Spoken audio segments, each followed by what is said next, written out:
Hey Douglas, just how close are we to reaching the monthly contract goal I set? We've only got 3 days left in the month and time is ticking. Where do we stand?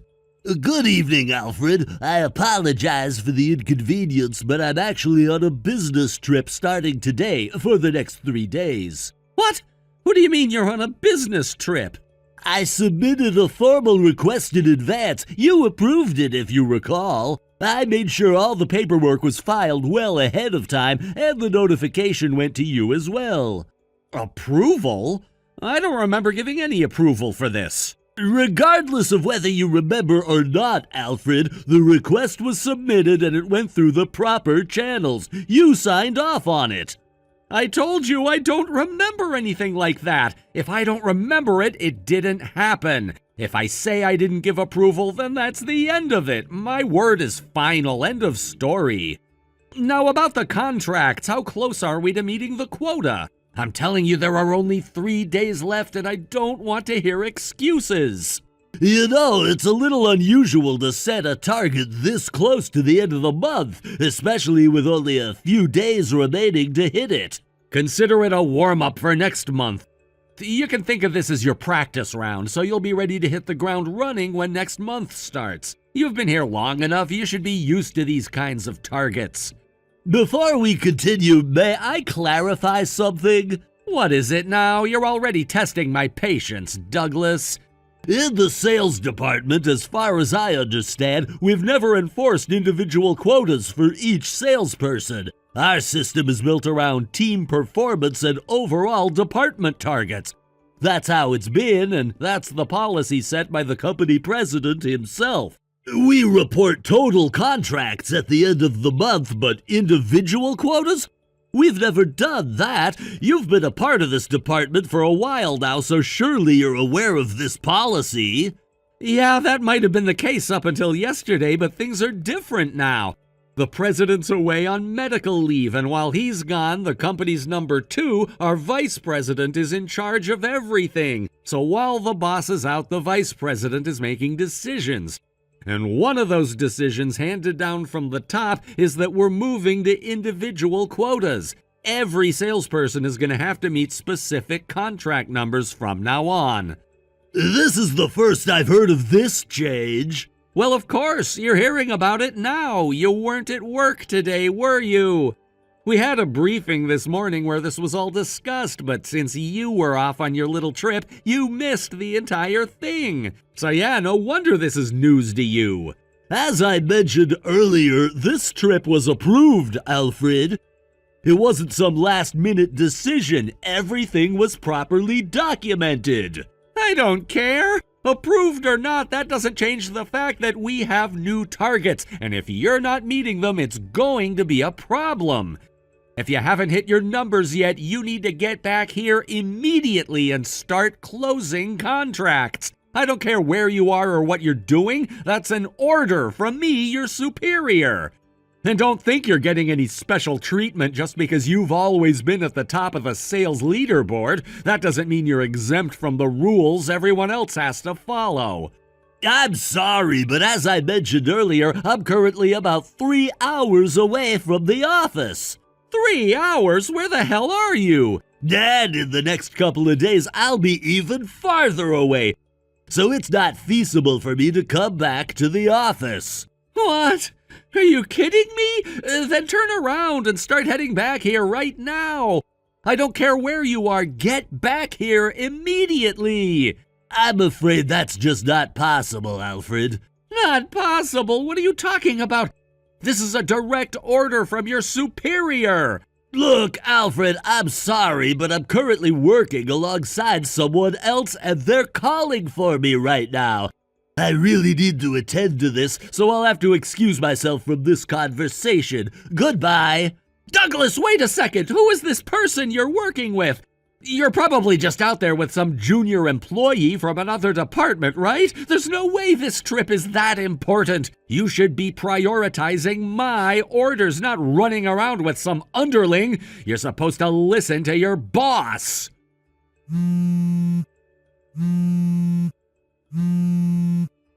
Douglas, answer the phone! You'd better pick up the next time I call or you're gonna regret it. Do you have any idea what's gonna happen the next time you set foot in this office?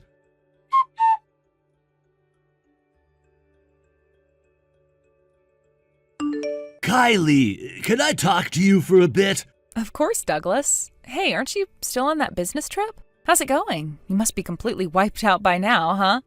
Yeah, you know how these trips are. It's been exhausting, but I'm pushing through. Thanks for asking, though. I figured. So, what's up? You reaching out to talk to me about work stuff? Something going on at the company? Yeah, exactly. I got this weird message earlier today from Alfred, the sales manager.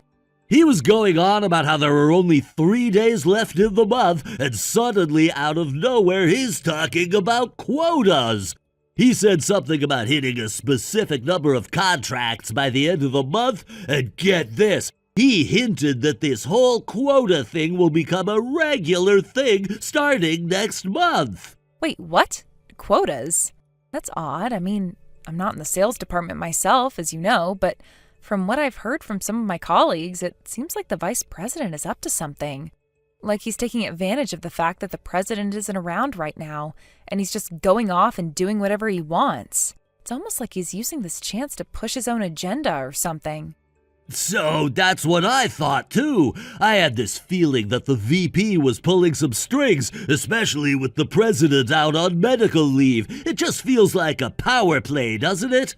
Exactly. And you know what? Even though I'm not directly involved, I've been hearing rumors. Apparently there's more going on behind the scenes than just a push for more contracts. There's been talk in the break rooms and among some of the senior staff that the vice president is actually aiming for something bigger. Some people think he's trying to consolidate power while the president is out. If he can pull it off, he might be able to secure himself more control over the company permanently. Man, that's exactly the vibe I'm getting. But seriously, imposing quotas right now? The company's production lines are already running at full capacity. The factory is working flat out to handle the current workload, so it doesn't even make sense to push for more contracts. If we start taking on more work without increasing production capacity, we're gonna run into major problems. It's like they haven't thought through this at all. Yeah, that's the big issue. If they push the sales team to bring in more contracts, the factory's going to be overwhelmed. There's only so much production can handle at once. And as far as I know, there's no plan to increase capacity or hire more workers. So what's the plan here? To stretch the current workers even thinner? It's going to backfire. Exactly. It feels like they're putting the cart before the horse here. Instead of figuring out how to expand the production side of things, they're just blindly pushing for more sales. It's frustrating, This kind of management is what leads companies into trouble. And to top it all off, Alfred, who's temporarily in charge of sales, seems to be fully on board with this new quota system. He's acting like it's the greatest idea ever, but I'm not convinced. Alfred, huh?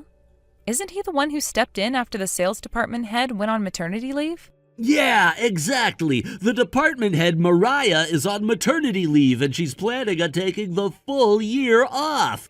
So Alfred's been running things in her absence, but honestly, he's not doing a great job of it. The guy's always been a bit too eager to please the higher-ups, and now with the VP pulling the strings, he's just going along with whatever crazy ideas get thrown his way. Well, that's not good. If Alfred is just going to go along with everything the vice president says, things could get even worse. I mean, what happens when the president comes back and finds out what's been going on? Or worse, what if the vice president actually manages to take control before the president returns? If the company's leadership keeps going in this direction, it could seriously hurt us in the long run. And with our wedding coming up, I'm a little anxious about what might happen.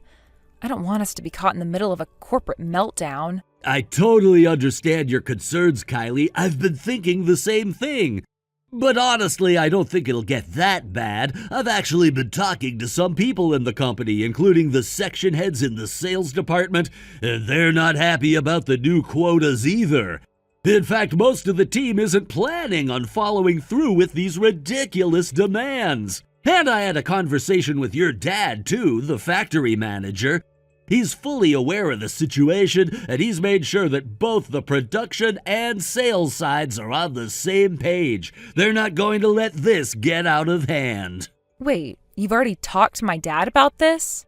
I had no idea you were coordinating with him behind the scenes. Is there something bigger happening here? Are you guys planning some kind of resistance? I can't say too much right now, Kylie. There are some things in motion, but it's not something I can talk about yet. Just trust me when I say that we're working on it. The situation isn't as dire as it might seem, and we're not going to let the VP's crazy plans ruin everything. The people who care about this company are still here, and we're not going to let it fall apart. That's reassuring. I guess I was starting to worry a bit too much. I mean, I trust you, Douglas, and I know you'll do whatever it takes to make sure things don't spiral out of control. It's just everything feels like it's happening so fast. And with the wedding coming up, I just wanted to make sure we're set up for the future, you know? Yeah, I get it, and I promise you we're going to be fine. The wedding, our future together, none of this corporate nonsense is gonna derail any of that. I've got your back, and I'll make sure things stay on track. Thanks, Douglas. I really appreciate that. You've always been so level-headed about these things. It's one of the reasons I love you. And I love you too, Kylie. We'll get through this, just like we've handled everything else. Now I better get back to work before Alfred sends me another one of his ridiculous messages.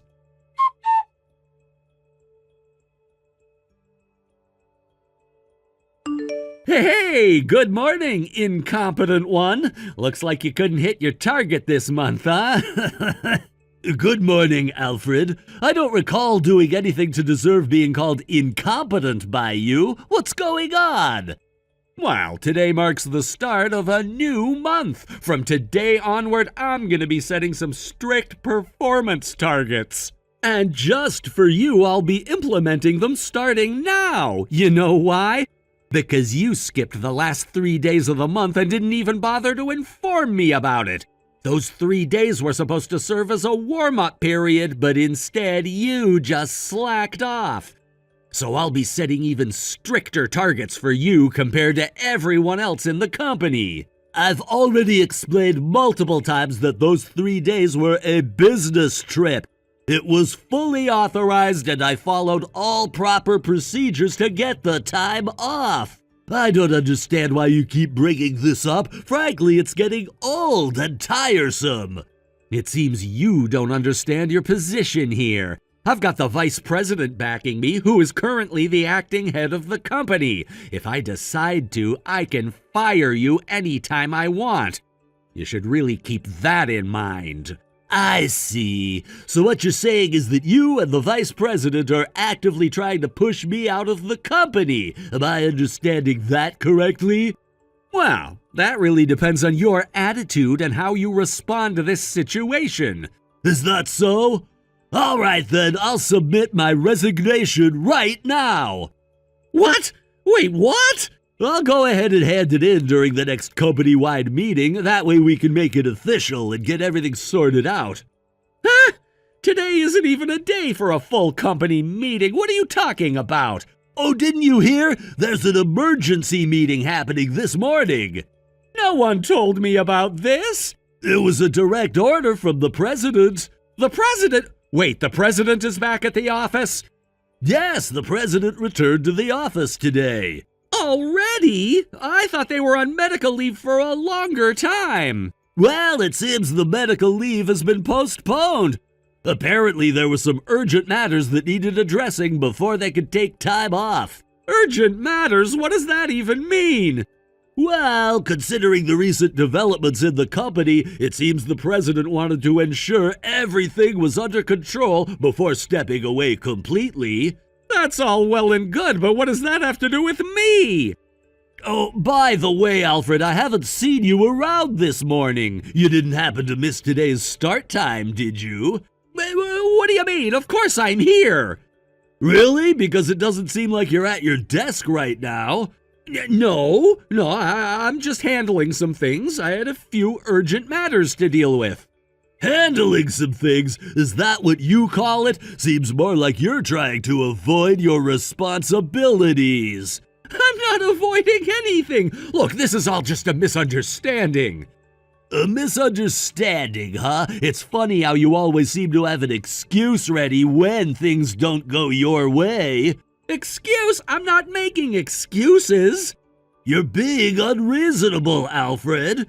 Unreasonable? You think I'm the unreasonable one here? You were absent without a word for 3 days. Do you understand how that affects the entire team? We rely on each other, and your lack of communication puts everyone in a tough spot.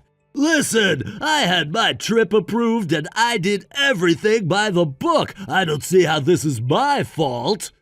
Oh, come on! You're really gonna stand there and tell me that? We both know the company has expectations and you failed to meet them. You should be taking this seriously. Taking it seriously? You're the one who's acting like a child. Just because you have some newfound authority doesn't mean you can dictate how everyone else should work. Authority? You think I'm doing this because I enjoy it? I'm just trying to keep things running smoothly. You, on the other hand, seem to be intent on derailing everything we've worked hard for. Derailing? Don't put that on me. You're the one who seems to be out of touch with reality if you think your threats are going to intimidate me. You think I'm threatening you? I'm just laying out the facts. You either step up or face the consequences. It's really that simple. Simple for you to say, but what do you know about the work I do? You're just sitting in your comfortable chair throwing around orders. It's frustrating. Frustrating? You have no idea what frustrating means. But I guess you wouldn't know given how you've been coasting along without any real consequences so far. Coasting along? How dare you! I've worked hard to get where I am, and I won't let you undermine my efforts with your petty games. This is about accountability. If you want to stay in this company, you need to start acting like it. Otherwise, you might find yourself out the door sooner than you think.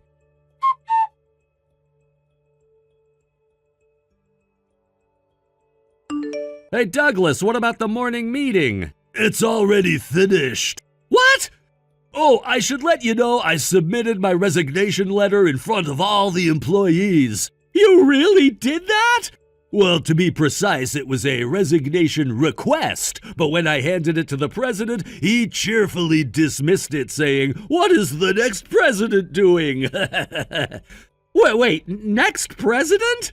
In line with the transition of the company's top position from the vice president until yesterday, I acted accordingly. However, the president, who has returned today, didn't grant my resignation, so I will continue to be a part of this company. Yay, what do you mean you're the next president? Isn't the next president supposed to be my uncle, the vice president? To be exact, I'm at the stage where I've been asked to be the next president after the next one. It's certain that a new president will be coming soon, but it's definitely not the current vice president. What? They'll be establishing a new structure once everything is settled. A new structure? What do you mean by that? Are you saying there's going to be a major overhaul in how things are run around here? Yes, exactly. The current management will undergo some changes, and I think there will be new roles assigned to everyone. I can't believe this. So you're saying you're essentially in line to take over? What's going to happen to all of us in the meantime?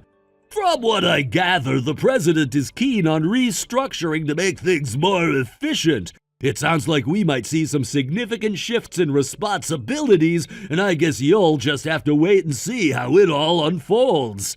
This is all happening so fast, it's hard to keep up. Are you ready for all of this?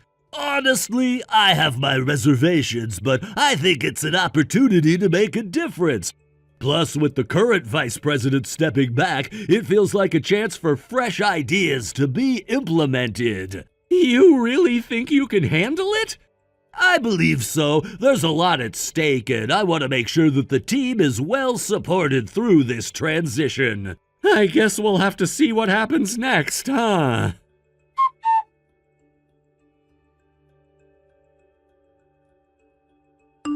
The fact that both the vice president and I are under house arrest is absolutely unbelievable! Why is this happening?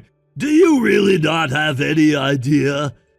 What are you talking about? I'm referring to the former sales manager who left the company 6 months ago after being held responsible for a massive loss. Huh? And the former sales assistant manager who was demoted and had his salary cut 3 months ago for losing a contract with a major client and was subsequently transferred to the E-Town sales office. Wait, what? You genuinely don't remember anything about the treatment of these 2 individuals? What are you saying? If you still think no one has figured it out, I can only say you have quite a delusional mind. What are you suddenly talking about? In reality, both of these situations stem from your mistakes, right? You cried to your uncle, the vice president, and successfully pinned the blame on both the former manager and the former assistant manager, securing the vacant manager position for yourself. Meanwhile, your uncle was preparing to set you up as the manager to finally take down the president, who's been a thorn in his side for a long time. Then the news came that the president was going into medical treatment. What? Your plan was to seize control of the company by acquiring a large number of new contracts and expanding the business. You thought that by building up your achievements as a manager, you could force the president into retirement and solidify your position. Alfred, you imposed stringent sales quotas on your subordinates in the sales department just as you were told. You're spouting completely unfounded accusations. If you keep dragging my uncle and me into this, I will sue you. If you can, go ahead. What? I was on a business trip accompanying the president to directly meet with the former manager and the former assistant manager. What? There were many employees who were already on their side, and evidence of their innocence has been steadily gathering. All I needed to do was confirm the earlier conjectures and ask how they wished to proceed, and the former manager stated that he is already working in a different company and has no intention of returning. The former assistant manager expressed a desire to be reinstated to his previous position and salary, but they both share a common wish to sue you and the vice president for damages. Sue for damages? Regarding that, the president is preparing a lawyer for both of them. A lawyer is getting involved? The disciplinary actions from the company are a separate issue altogether. What?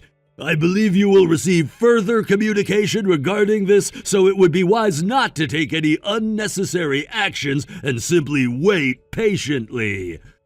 Are you serious? This definitely means I'm going to get fired.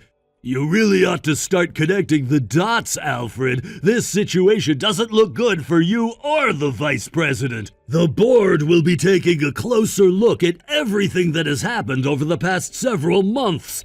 The two of you have created a mess that's now come back to bite you.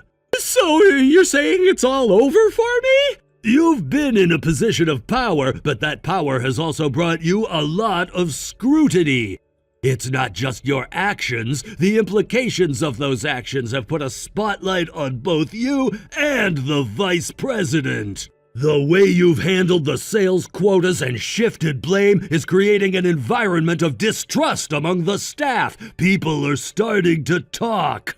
I can't believe this is happening. I thought I was doing what was best for the company, pushing us forward. It seems like every step I took to improve things is now being twisted against me.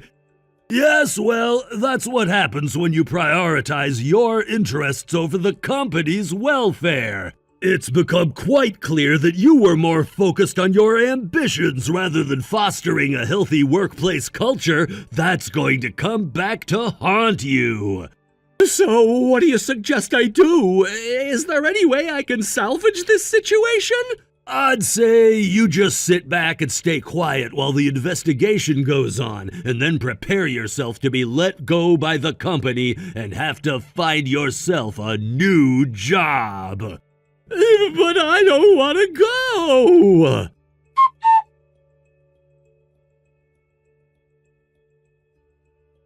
To sum it up, the vice president was dismissed, and Alfred faced disciplinary termination.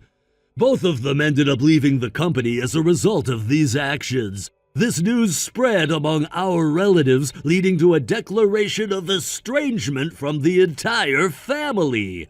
Although they now have to work to pay off the debt incurred from the compensation claims filed against them, the harsh penalties from their previous positions have made their job searches unsuccessful. As a result, they find themselves forced to take on low-paying jobs, struggling to make ends meet. This situation has led to a life of hardship for them. In the aftermath of these events, the company decided to reevaluate its structure, appointing the factory manager as the new president. I was honored to take on the role of the president's secretary. From here, I will begin my training as a prospective future president. With a wedding planned for next year, I'm determined to focus and work hard in my new position.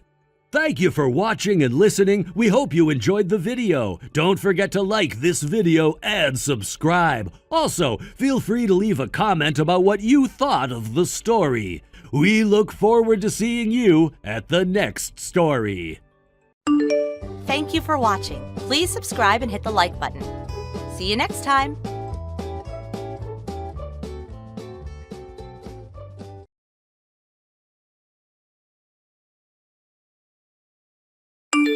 Rory? I know this is pretty immediate of me, but this weekend I'll be heading back to my parents' place. What? You're going home by yourself? Yup. On Friday night, my plan is to take the nightly bus all the way back home to their town. You're still going to be working on Saturday, right? That's right. We're in the middle of a rough wave, so I won't be able to take any time off either. Is there something you're going back to your parents' house for? My friend got into an accident and is now in the hospital. I want to go and see him and all while I still can. Since I'm already going to be back in my hometown then, I thought I might as well just stay with my parents for the weekend and hang out.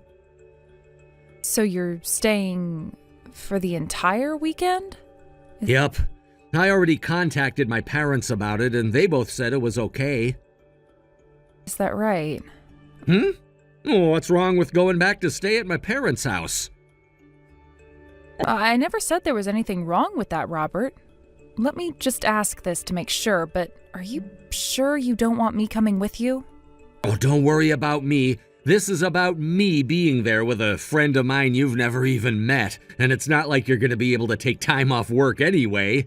My parents were also both saying they only wanted me coming home, so... I see. Okay then.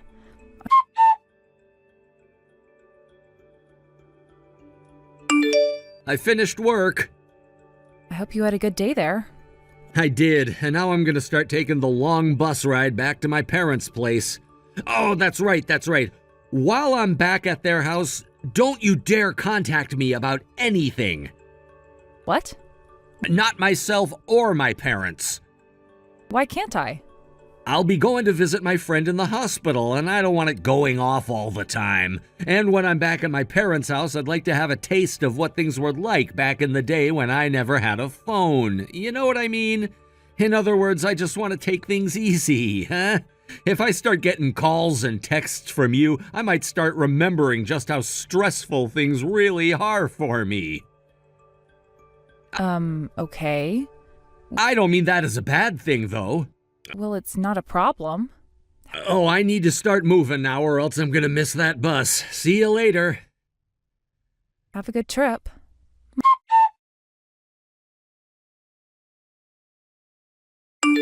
Mom, good evening. This is about what I mentioned to you before. Hello, Rory. And good evening to you, too. How are things going there? Just as I expected. I'm heading back home now is all I really got from him. He told me that he had just finished up work and would be getting on the night bus to head to your guys' place for the weekend. I see. Just to be sure that there wasn't someone like that, my husband and I called all around and heard nothing about one of his friends being in the hospital right now. Everyone around here knows about Robert, so I made sure to ask every single person I could about one of his friends, and nothing came back about one being injured. Thank you for doing that. I'm sorry if that took a lot of your time away from you, though. No worries about that. Another thing, Robert told me not to contact him at all while he's back with you guys. Oh, why could that have been? He said something about not wanting his phone ringing all the time while he's at the hospital, and about how while he's back at your guys' place, he wants to feel like a child again with no stress. Those things. I see. All right then. I'm so sorry for what my little brat has done to you. No, you don't have to apologize. The fact that I have both you and Dad helping me out with all of this has really made me feel strong and confident inside. I'm not sure if that kid is really going to be making his way back here or not soon, but my husband and I are going to do exactly as we told you and head out to that resort for the weekend. I'll leave all of that to you. Now, be careful out there, please.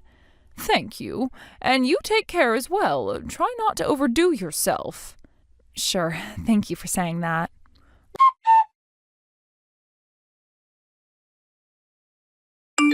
Rory, things are going as we assumed they would. Robert just got here and checked into the hotel with a very young woman at his side. Roger that, Mom. So once they've begun eating dinner and a couple of hours have passed since then, we can start our plan of attack, right? Correct. Please do your best. By the way, Rory, that woman he's with, she's the daughter of someone I know. Wait, are you serious?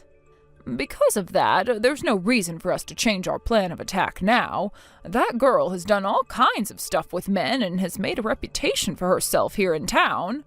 So that's the kind of person she is. I just never thought that my own son would be taken away by someone like her. Mom, I'm sorry about that. I didn't need to mention that right now. I'll make sure to tell you all about that woman in a little bit, all right? Understood. Please and thank you.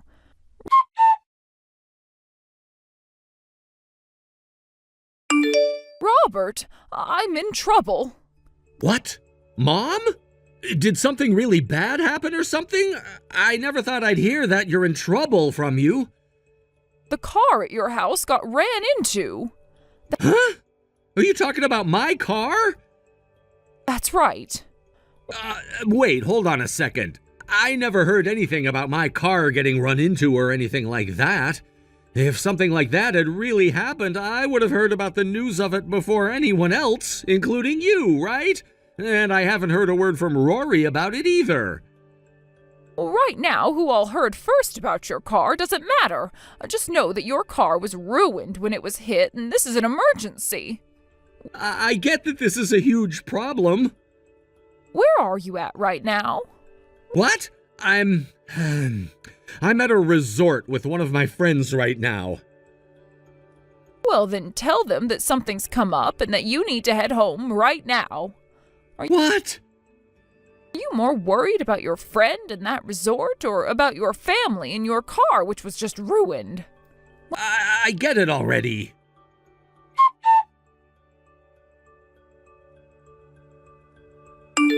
Yo, Rory, I'm on the bus right now heading back to the house. Did my car really end up getting destroyed after being hit? Well, I never heard anything from you about that before. Does that mean you weren't even aware of that happening yet or something? Hey, are you going to pick up your phone and reply to me yet?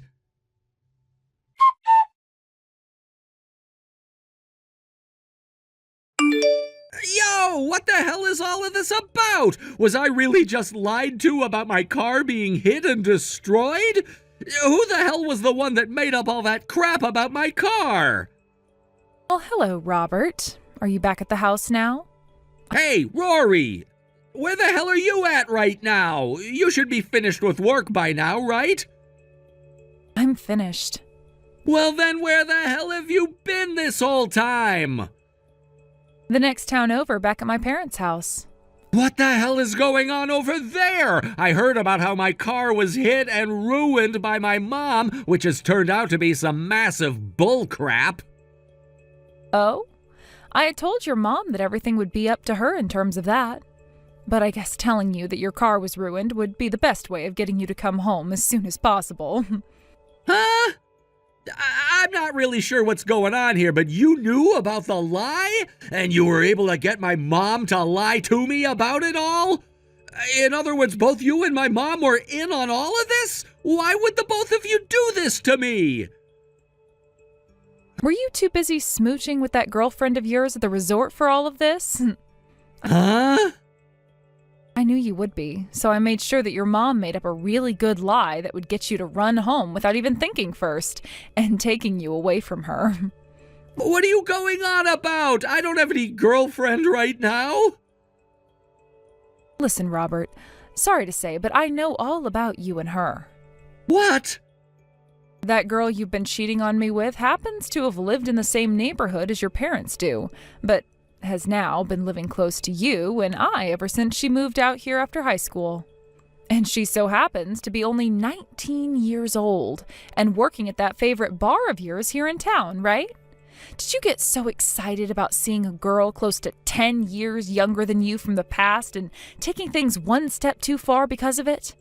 I'm sorry, but it is frickin' disgusting that a man who is almost 30 now has been having sex with a girl who is just over half his age now. What? How did you find out about this?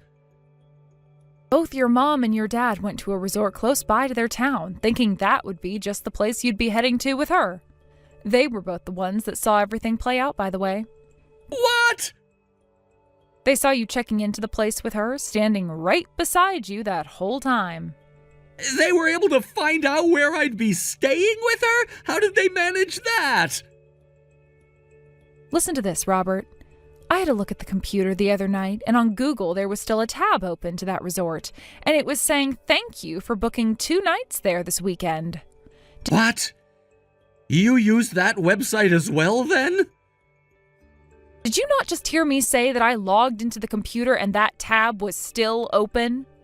I was actually getting on to book a place for my mom and I to go for myself this weekend. And that's when I ran into what you'd left for me to see. Damn it! After having a look at more of the search history thereafter, I found this wasn't the first time you'd done this either. There was at least 3 times you'd gone and booked a room for 2 on that website. But I never went anywhere with you before. That was the moment I realized that you were most likely cheating on me and that I needed to talk with your parents about it. And so, that's how the 2 of them found where I'd be staying. That's right, Robert. Next time you want to keep something completely hidden from me, do so by exiting out of those tabs after reserving a room. Or better yet, do all of that on your phone, please. I should have known something was up when it was my mom telling me about my car having been hit and ruined like she did. You have always had that soft spot in your heart for your mom, to the point that you'll just listen to anything she has to say to you without a doubt in your mind. Well, that really came to bite you in the ass this time, right? God damn it! One other thing. I'll leave everything that comes after this for your dad to handle. My dad? I heard something before from him about how he'd be calling in some help in order to get you trained into being a decent human being again. I'm sure someone's going to be there for you very soon now. Can you hear them coming yet?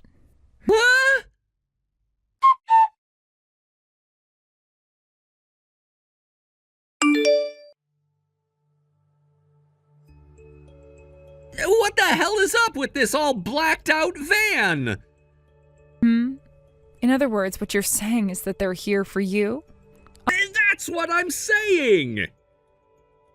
I'm pretty sure you're in the middle of a crisis over there, so it's surprising you can still text me right now. I told them to let me text you so I could ask one last thing, and so they gave me my phone back and let me talk with you. Why would a blacked out van be sent to get me? Well, that van is the company van for a mining company. What kind of mining company are you talking about? One that mines coal. It's the kind of place ne'er-do-wells like yourself end up working at when the rest of the world can't deal with their childish crap anymore. And where they go to learn how to be a proper adult and someone who can be considered a human being again, instead of some stinky pile of trash. I hear that a lot of the people that go to work in those mines come out changed men afterwards. What the hell? And wait, I'm not some stupid ne'er-do-well. And that's why you're going to work there now. You don't seem to get who you really are yet. And wait, what about the company I'm currently working for right now? Hey, come on now. I know you've been fired by them a long time ago. What? After I found out you were cheating on me, I gave your last boss a call and asked about what you'd been doing at work. Turns out that your last boss and I went to the same school together, and he told me all about what actually happened to you some time ago. You'd make out with your coworkers of yours in the company car, and sometimes take them to hotels after work to stay the night. You'd also bring them along with you on your business trips. And then it was found out that you'd spend company money on women, and when asked about all of those things you'd been doing, you said they were all BS. So the company had you fired, right? Wait, who the hell told you all of those things again? You said it was my last boss who you know? I am not reminding you who they are. I hear that you already paid the company back for what you used on yourself, but were then asked for some more when the company realized that was only the tip of the iceberg. Damn it! You've seriously found everything out about me! If you're really that much of a pile of crap, then you're better off down in those mines being of some use to this world. I'll go find myself another job instead of this crap! That's a lot coming from the same man that stopped working after being fired for embezzlement and then used his time and remaining money to go out with a 19-year-old. But... As for the divorce and the settlement, you'll hear all about that in a few days from my lawyer. What? Start thinking to yourself that you are never going to be seeing me ever again, all right? Are you freaking kidding me, Rory? Goodbye forever. Rory!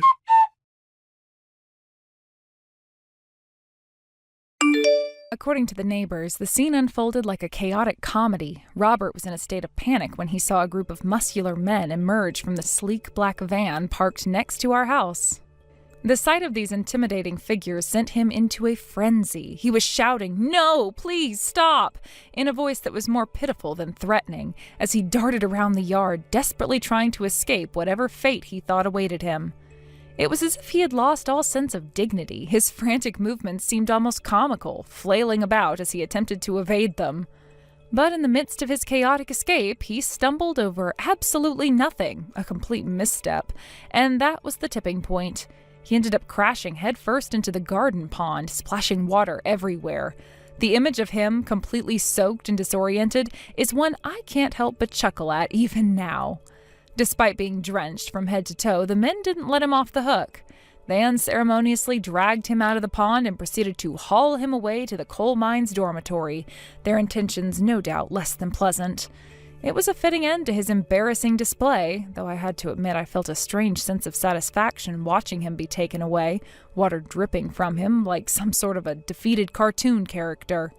Meanwhile, the female college student involved in this whole mess found herself facing her own consequences. In light of the emotional damages I had demanded from her, she was promptly expelled from her university. It seemed like a swift decision, perhaps to protect the institution's reputation from any further fallout. She quickly found herself a job, likely out of necessity, as the reality of her situation hit her hard. I heard that she also ended up joining the same group that was linked to Robert, which made for a curious twist of fate. When I filed for divorce, I also demanded compensation for emotional distress. The agreed-upon amount would be deducted from both of their salaries at the respective companies where they now worked. It's interesting how life has a way of tying people together, even after a relationship has crumbled into pieces. As for Robert and the young woman, both have now been assigned to different locations within their organizations. They're reportedly undergoing rigorous training under strict supervisors who believe in a tough love approach to education. From what I gather, they're working hard, facing a kind of mentorship that is both challenging and, dare I say, possibly character building. It's ironic that they now have to deal with harsh mentors, considering that their earlier actions stemmed from a lack of responsibility. The transition from a carefree student life to one filled with the pressures of a working environment must be a jarring experience for them. Robert, in particular, used to live a life where he could laugh off his mistakes, and now he is likely learning that the world doesn't operate that way. He might be grappling with the consequences of his actions in a much more profound way than he ever anticipated. I often wonder how they are handling their new lives. It's almost poetic justice. While they were enjoying what they thought was a fun, carefree existence, they now find themselves in positions where they have to work hard to regain some semblance of respectability. Life can change in an instant, and for both of them, it has become a harsh lesson in accountability. As for me, the divorce process and everything surrounding it were undeniably challenging. But I feel a sense of closure knowing that they are now facing the repercussions of their actions. The emotional toll it took on me was significant, but watching them deal with their own consequences offers a form of vindication. I can move on with my life, and they have to face their new reality, one that involves hard work and the guidance of tough mentors. I've also started to find my own path forward. It's liberating to think that I can make decisions without having to consider the whims of someone else. While they're caught up in a world of hard lessons and difficult tasks, I can focus on my own growth and happiness. The burden of their choices no longer weighs on me. Instead, I feel a sense of lightness and freedom. The universe has a way of balancing things out, and for Robert and the college student, the reality of their situation is a stark reminder of how important it is to take responsibility for one's actions. They thought they could have a carefree life, but now they're learning that every choice has consequences.